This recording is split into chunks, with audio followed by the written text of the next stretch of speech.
Welcome to Book Momentum, where we transform groundbreaking books into immersive visual stories. Today, we're diving deep into a work that challenges the very foundation of modern political language.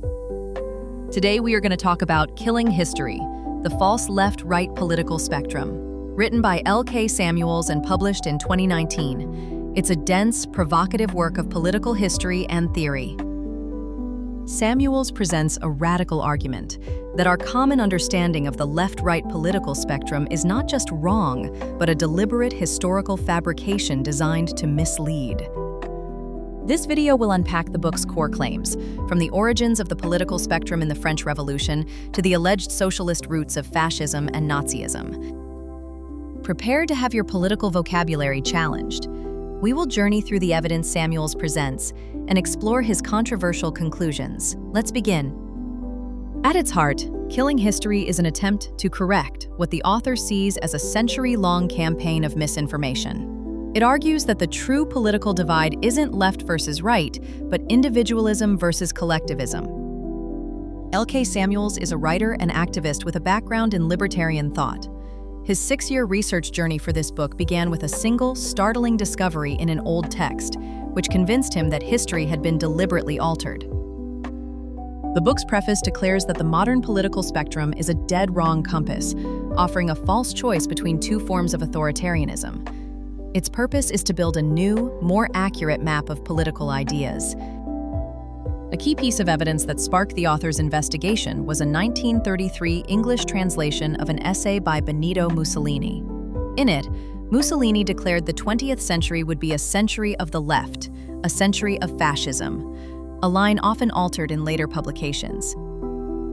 Samuels recounts his attempts to correct the historical record on platforms like Wikipedia, only to be met with resistance.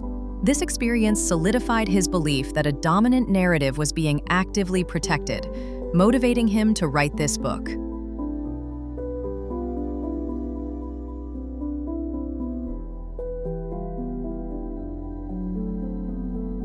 The book begins by defining classical liberalism, rooted in the philosophy of John Locke. This original liberalism championed individual liberty, natural rights to life, liberty, and property, and a severely limited government. Samuels calls these early liberals the free left. Their philosophy was based on negative rights, the right to be free from coercion, force, or harm. It was a philosophy of non-interference.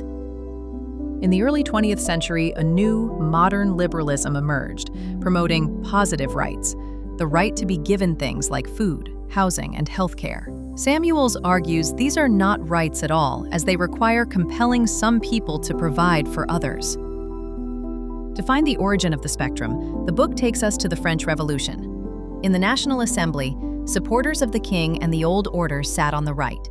Revolutionaries who wanted liberty and less government sat on the left. Therefore, the original left was composed of pro-liberty liberals and capitalists. However, after the revolution, socialists began to co-opt the term for themselves, branding anyone who disagreed with their collectivist vision as right-wing. This, Samuels claims, was the great historical theft.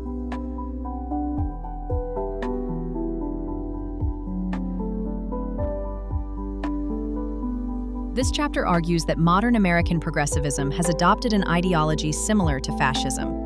Samuels links the New Deal to both socialism and fascism, suggesting a shared authoritarian mindset where superior values must be imposed on society.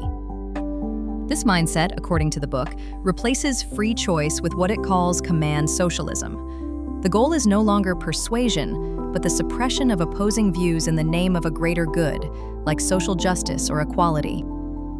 The book details the 2017 events at Evergreen State College, where Professor Brett Weinstein was targeted by student mobs.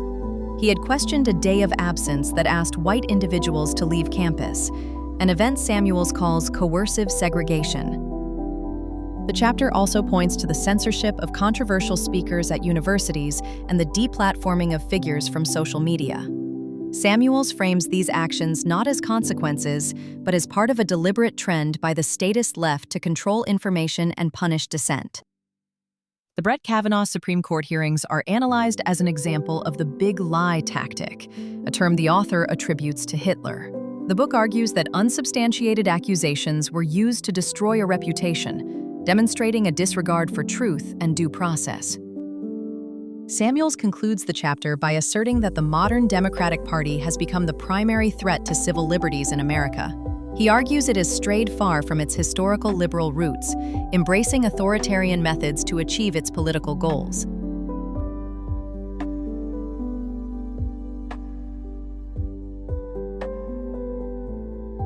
This chapter aims to prove that Italian fascism was a left-wing revolutionary movement. The author presents extensive quotes from Benito Mussolini, who for decades was a dedicated Marxist and was even praised by Lenin as a first-rate man for the socialist cause in Italy. The book highlights the early fascist platform of 1919, which was radically socialist. It demanded heavy taxation on the rich, the nationalization of arms industries, and other pro-labor, anti-capitalist policies. Samuels argues that fascism was not a rejection of socialism, but a revision of Marxism. It simply replaced the Marxist focus on international class war with a new focus on nationalist revolution, a trend common among many European socialists at the time. The book contends that Mussolini's later reputation as a staunch anti-communist was a political myth. In reality, Fascist Italy was the first Western nation to formally recognize the Soviet Union, and the two regimes maintained friendly relations for years. Fascist economic policy involved massive state intervention, nationalization of banks, and a large welfare state. By 1939, Italy had the highest percentage of state-owned enterprises in the world, second only to the Soviet Union. This, for Samuels, is undeniable proof of its socialist nature.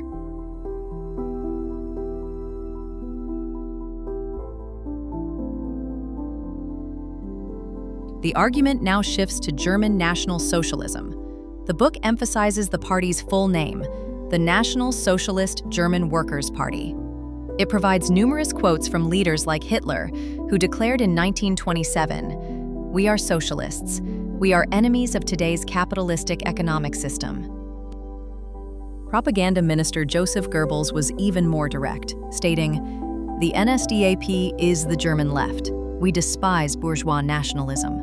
The book uses these statements to argue that the Nazis saw themselves as revolutionaries on the left, not reactionaries on the right. Nazi economic policies are presented as fundamentally socialist. They included a massive welfare state, strict price and wage controls, high taxes, and state-run public works projects. Individual economic freedom was subordinate to the needs of the state.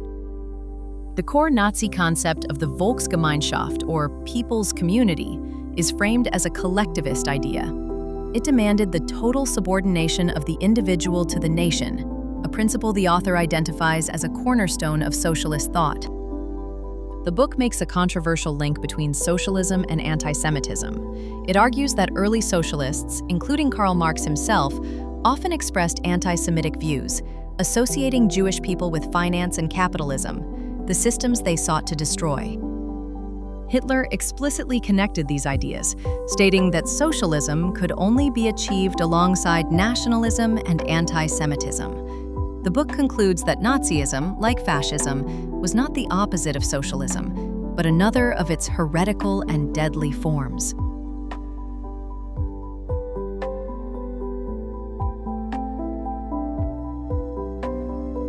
This chapter makes the book's most provocative claim, that the modern American left has intellectual roots in the pro-slavery thinkers of the 19th century South. Figures like George Fitzhugh argued that slavery was not a necessary evil, but a positive good. Fitzhugh famously wrote that slavery is a form, and the very best form, of socialism. These thinkers despised the free market capitalism of the North, which they called exploitative wage slavery, and believed their paternalistic system was superior. The book highlights a theory called warrantyism, developed by Henry Hughes. It proposed a society where the government guarantees everyone work, food, and healthcare. The price for this security was the forfeiture of individual freedom, becoming a servant of the state. Samuels draws a direct line from this ideology to the modern progressive movement. He argues that Franklin D. Roosevelt's Second Bill of Rights, which called for government guarantees of jobs and housing, echoes the paternalistic, anti-liberty principles of the pro-slavery socialists. The chapter concludes that the modern left's desire for a powerful welfare state is a continuation of the slaveholders' ideology. In this view, the benevolent state has simply replaced the plantation owner as the master who provides for all, in exchange for control.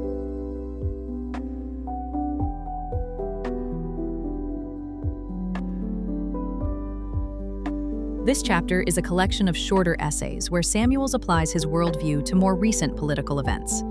He uses his framework to analyze war, partisan hypocrisy, and internal conflicts within political movements. In one essay, the author describes how a local peace coalition, dominated by Democrats, refused to condemn President Obama's continuation of wars. This, he claims, showed that their opposition to war was partisan, not principled. Another essay recounts the author's involvement with the Tea Party movement. He describes a purge where more traditional conservatives ousted the libertarian members, revealing a deep ideological rift within the right. A final essay discusses a 2006 conflict within the National Libertarian Party. A faction attempted to remove core principles from the platform to become more electable. For Samuels, this highlights a recurring temptation in politics, to abandon philosophy for power.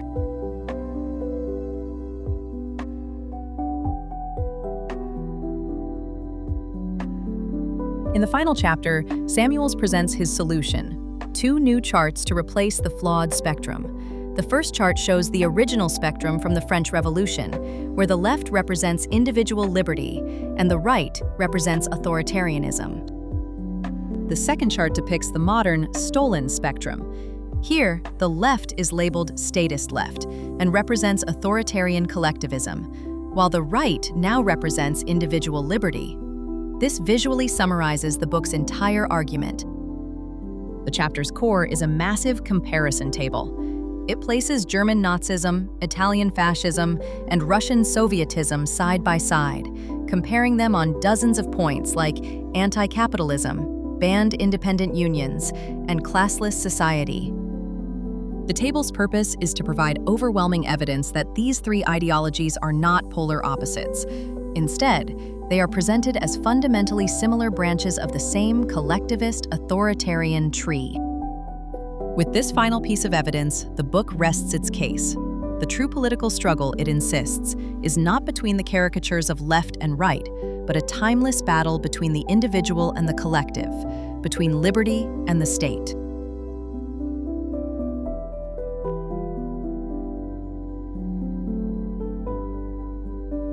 The first key takeaway is that the traditional left-right spectrum is a historical distortion. It incorrectly places authoritarian ideologies like communism and fascism at opposite ends, when they should be grouped together.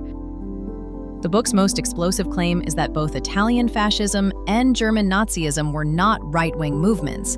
They were, in fact, revolutionary, nationalist forms of socialism, with deep roots in Marxist theory and practice. The original left of the French Revolution stood for individual liberty and free markets. According to Samuels, socialists later stole this popular label, fundamentally changing its meaning from pro-freedom to pro-statism. Ultimately, the book argues that the most meaningful political access is not left versus right. It is the eternal struggle between collectivism, where the group is supreme, and individualism, where the rights of the individual are paramount. Finally, the book posits a disturbing ideological lineage. It connects the modern progressive desire for a large welfare state to the paternalistic, pro-slavery socialism of 19th century Southern thinkers. The book's core argument is about a historical identity theft. The original free left championed liberty and limited government. This identity was usurped by the statist left, who promoted a powerful, centralized state. Samuels insists that we cannot understand history without first correcting our vocabulary. Words like liberal, left, and fascist have been stripped of their original meanings, creating a fog of confusion. A key element in the transformation of socialism was nationalism. While Marxism was internationalist, both fascism and Nazism harnessed the powerful emotion of national identity to fuel their collectivist projects. Across all the totalitarian regimes studied, economic control was a primary tool of power. By controlling wages, prices, industries, and resources, the state could eliminate dissent and enforce conformity. The book argues that the modern trend of cancel culture and deplatforming is a milder version of a historical tactic. Authoritarian regimes always begin by silencing voices that challenge their narrative. From the pro-slavery war and teaism to the modern welfare state, the book identifies a common thread: the seductive promise of security. The trade-off, Samuels warns, has always been freedom. Ultimately, Killing History portrays the study of history itself as a battlefield. The author contends that those who control the past, and the language we use to describe it, control the present and future. To support its claims, the book relies on a vast bibliography, referencing hundreds of sources. The back matter includes a detailed index spanning nearly 100 pages, positioning the book as a reference tool for researchers. By linking communism, fascism, and Nazism, Samuels proposes a unified theory of authoritarianism. He argues they are all variations of collectivism, sharing more similarities than differences. The falsification of the political spectrum is presented as a masterwork of propaganda. By casting fascism as right-wing, socialists were able to distance themselves from their ideological cousin and claim moral high ground. The book is an open challenge to mainstream academic consensus. Samuels directly accuses 80 years of historiography of being wrong, positioning himself as a dissident voice against an entrenched orthodoxy. The Nazi concept of the Volksgemeinschaft is shown as the ultimate expression of tribalism. This people's community was a racial and national tribe that demanded total loyalty, erasing the individual entirely. For these totalitarian ideologies, the state itself became a new religion. It had its own sacred texts, its prophets, its dogmas, and its heretics. Loyalty to the state replaced loyalty to God or individual conscience. A common denominator for Nazism, fascism, and communism was a profound hatred of free market capitalism. They viewed it as a chaotic, selfish, and exploitative system that must be replaced by state planning and control. The book moves from abstract theory to concrete practice by detailing specific laws and programs. The Nazi Strength Through Joy program, offering state-sponsored vacations, is presented as a clear example of socialist welfare policy. While focused on history, the book's message is a warning for the present. It urges readers to be wary of any ideology that promises utopia in exchange for individual liberty and freedom of speech. There is no subtlety in Killing History. It takes an uncompromising stance, using a relentless barrage of evidence and quotes to build its case. It is designed to be a polemic, a forceful argument meant to shatter a paradigm. The author's ultimate goal is to end what he sees as a mass illusion. By rearranging the political furniture, he hopes to clarify the choices we face, revealing the true nature of the ideologies competing for our future. The story comes full circle, back to the French Revolution. The book argues that the original spirit of the left, the spirit of liberty, was betrayed. Killing History is an attempt to reclaim that spirit. The book demonstrates the immense power of a single organizing idea. The concept of a falsified spectrum, once understood, acts as a lens through which all of modern political history can be reevaluated. For many readers, the book will hold up an uncomfortable mirror. It forces a reconsideration of deeply held beliefs and political identities, regardless of where one currently sits on the traditional spectrum. Samuels shows that political battles are often won or lost, not on the battlefield, but in the dictionary. The struggle to define words like freedom, equality, and justice is central to the war of ideas. The book traces a direct intellectual lineage, however twisted, from the writings of Marx to the actions of Mussolini. It argues that fascism was not a reaction against Marxism, but its nationalist child. Whether the collective is defined by class, nation, or race, the book argues the impulse is the same. It is the desire to merge the individual into a larger whole, sacrificing personal autonomy for group identity. Killing History is not a comfortable read. It is a work of intellectual demolition, designed to tear down a foundational pillar of political thought and force the reader to build anew from the rubble. Regardless of whether one agrees with its conclusions, the book provides a mountain of historical evidence that demands consideration. It serves as a powerful, if one-sided, foundation for a crucial debate about our political past and future. Now that we've summarized the book's core arguments, let's move on to our critical review. How does Killing History hold up in terms of its structure, writing style, and the power of its ideas?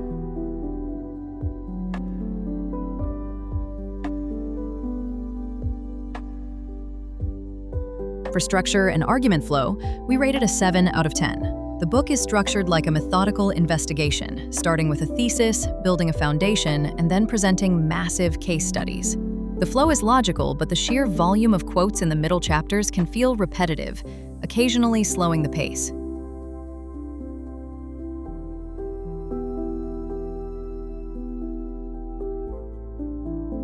In terms of writing style, it gets a 6 out of 10. The prose is direct, assertive, and clear, written to persuade rather than to be academically neutral. While effective at communicating its points, the style is not particularly elegant, and the constant repetition of the author's custom terminology like statist left can become tiresome.